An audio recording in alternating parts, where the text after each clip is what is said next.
चलो बुआरे अब हल्ला नहीं करो, शांत से देखो। अब ये क्वेश्चन है तुम्हारा, बल तथा गति के नियम है लड़का, सुनाई नहीं पड़ रहा रे। बल तथा गति के नियम, यही ना है।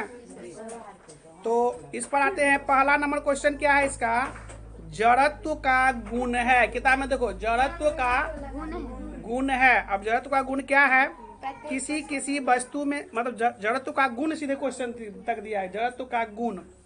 अब ऑप्शन में दिया किसी किसी वस्तु में होता है, प्रत्येक वस्तु में होता है, किसी भी वस्तु में नहीं होता है, और केवल गतिशील वस्तु में होता है। तो ये क्या दिया इसका आंसर, प्रत्येक वस्तु में क्या होता है, प्रत्येक वस्तु में होता है। अगला क्वेश्चन है, जब किसी वस्तु की गति त्वरित होती है। किताब देखते रहो, किताब देखो ना। जब किसी वस्तु की गति त्वरित होती है तो क में दिया है उसकी चाल में हमेशा वृद्धि होती है, ख में है उसके वेग में हमेशा वृद्धि होती है, ग में है वह हमेशा पृथ्वी की ओर गिरती है, और घ में है उस पर हमेशा कोई बल कार्य करता है। ठीक है ना। इसका आंसर क्या है, उस पर हमेशा कोई बल कार्य करता है। ठीक है। अगला क्वेश्चन दिया है तीसरा में है, गति करने के लिए स्वतंत्र किसी वस्तु पर कोई बल लगाया गया, यदि बल का परिमाण तथा वस्तु का द्रव्यमान ज्ञात हो तो न्यूटन के द्वितीय नियम की सहायता से हमें क्या प्राप्त होगा। पहला में दिया वस्तु का भार ज्ञात कर सकते हैं, वस्तु का चाल ज्ञात कर सकते हैं, वस्तु का त्वरण ज्ञात कर सकते हैं, वस्तु की स्थिति ज्ञात कर सकते हैं।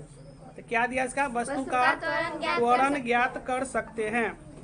अगला क्वेश्चन है, यदि गति करने के लिए स्वतंत्र 1 केजी द्रव्यमान की किसी वस्तु पर 1 N मतलब न्यूटन बल लगाया जाए तो वह पहला में है 1 मीटर प्रति सेकंड की चाल से गति करेगी, दूसरा में है 1 किलोमीटर प्रति घंटे की चाल से प्रति सेकंड है कि चाल से गति करेगी, तीसरा में है 10 मीटर प्रति सेकंड स्क्वायर के त्वरण से गतिशील होगी, और घ में है 1 मीटर प्रति सेकंड स्क्वायर के त्वरण से गतिशील होगी। ठीक है ना। इसका आंसर क्या दिया है, 1 मीटर प्रति सेकंड स्क्वायर की गतिशील होगी। पांचवा क्वेश्चन इसका, ये थोड़ा कैमरा इसका अप डाउन हो जाओ।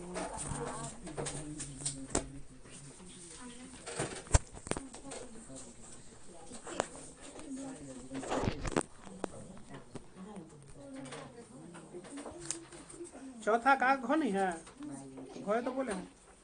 पांचवा क्वेश्चन है, जब किसी वस्तु पर कोई बाहरी बल लगता है तो वह बल की दिशा में त्वरित हो जाती है। इस प्रकार उत्पन्न त्वरण वस्तु का क्या है, वस्तु पर लगे बल के समानुपाती होता है। क ऑप्शन में है, ख में है कि वेग के समानुपाती होता है, ग में है कि द्रव्यमान के समानुपाती होता है, और घ में है कि जड़त्व के समानुपाती होता है। तो क्या दिया इसका आंसर, लगे बल के समानुपाती होता है। ठीक है। ये छठा तो ये मैथमेटिकल है तो इसको सॉल्व करना पड़ेगा छठा तत्वा में। आठवां पे आते हैं, करा किसी m द्रव्यमान की वस्तु जिसका वेग v है, किसी का हल्ला कर रहे बुआ, आराम से बैठो ना। किसी m द्रव्यमान की वस्तु जिसका वेग v है का संवेग होगा क्या, याद कर लेना। v क्या है, वेग, v क्या है, उसका संवेग होगा m गुने v यानी mv। m गुने v बराबर क्या हो जाएगा, mv। अगला क्वेश्चन है कि किसी गतिशील पिंड का वेग आधा करने से उसका संवेग क्या हो जाता है, आधा। अगर करा किसी गतिशील पिंड का वेग आधा कर दिया जाए तो उसका संवेग भी क्या हो जाएगा, आधा हो जाएगा। 10वां क्वेश्चन है, न्यूटन के गति के तीसरे नियम के अनुसार क्रिया तथा प्रतिक्रिया में संबंध, क्रिया तथा प्रतिक्रिया से संबद्ध है। क में है हमेशा एक ही वस्तु पर लगे होने चाहिए, ख में है भिन्न भिन्न वस्तु पर लगे हो सकते हैं, ग में है हमेशा भिन्न भिन्न वस्तुओं पर ही लगे होने चाहिए, और घ में है इसका परिणाम बराबर होना जरूरी नहीं है किंतु उनकी दिशा समान होनी चाहिए। इसका ऑप्शन में दिया है, ग में हमेशा भिन्न भिन्न वस्तु पर ही लगे होना चाहिए। अगला क्वेश्चन है इसका, किसी बल्लेबाज द्वारा क्रिकेट की गेंद को मारने पर गेंद जमीन पर लुढ़कती है। कुछ दूरी चलने के पश्चात गेंद रुक जाती है। गेंद रुकने के लिए धीमी होती है क्योंकि, यानी उसका धीमा होने का क्या कारण होता है? तो डायरेक्ट इसका आंसर बोलते हैं गेंद पर गति की दिशा के विपरीत। गेंद पर गति की दिशा के विपरीत एक बल कार्य कर रहा होता है, यानी कि प्रत्येक क्रिया के विपरीत प्रतिक्रिया होती है ना, वही। अब इसका लास्ट से देखो, तो लास्ट से क्या दिया क्वेश्चन में,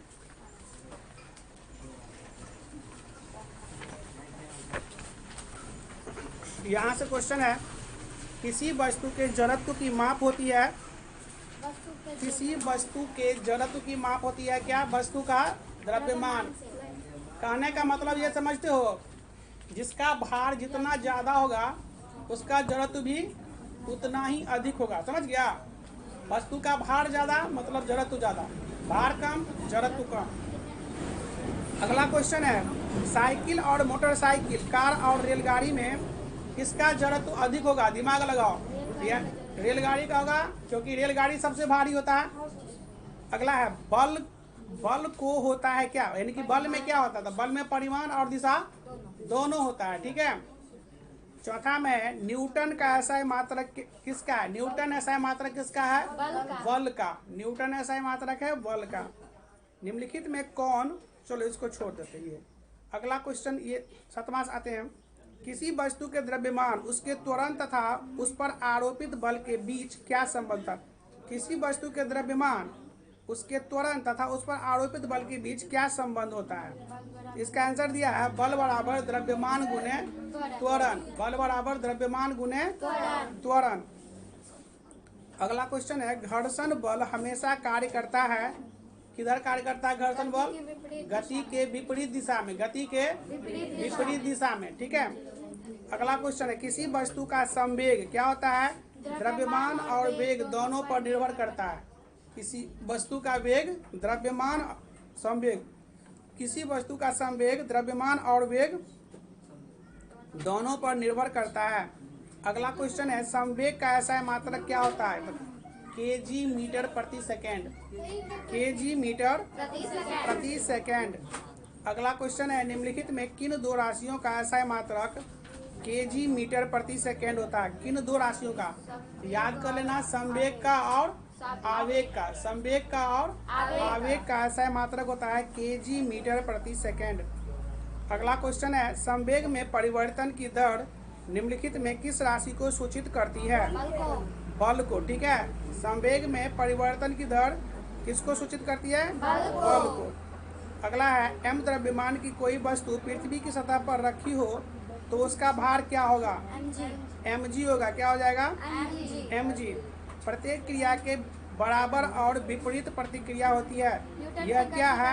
यह है न्यूटन की गति का तृतीय नियम। तुम लोग के न्यूटन की गति का तीनों नियम हम लिखवाए थे, प्रथम, द्वितीय और तृतीय। इसको खूब बढ़िया से याद कर लेना, बड़ा इंपॉर्टेंट क्वेश्चन है। अगला है बंदूक का प्रतिरोध किसके संरक्षण के सिद्धांत पर आधारित है? बंदूक का प्रतिरोध, सॉरी प्रतिरोध नहीं है, प्रतिक्षेप है। बंदूक का प्रतिक्षेप किसके संरक्षण के सिद्धांत पर आधारित है?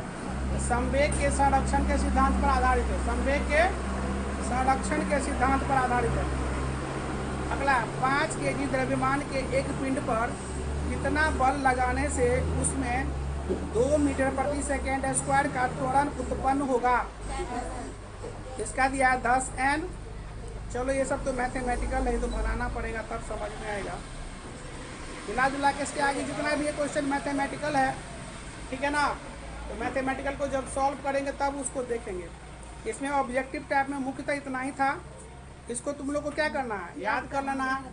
ऑब्जेक्टिव जितना याद रहेगा उतना फायदा करेगा। ठीक है ना। वैसे भी आज सोमवारी है रे, जाके महादेव का पूजा करो, बढ़िया रहेगा। ठीक।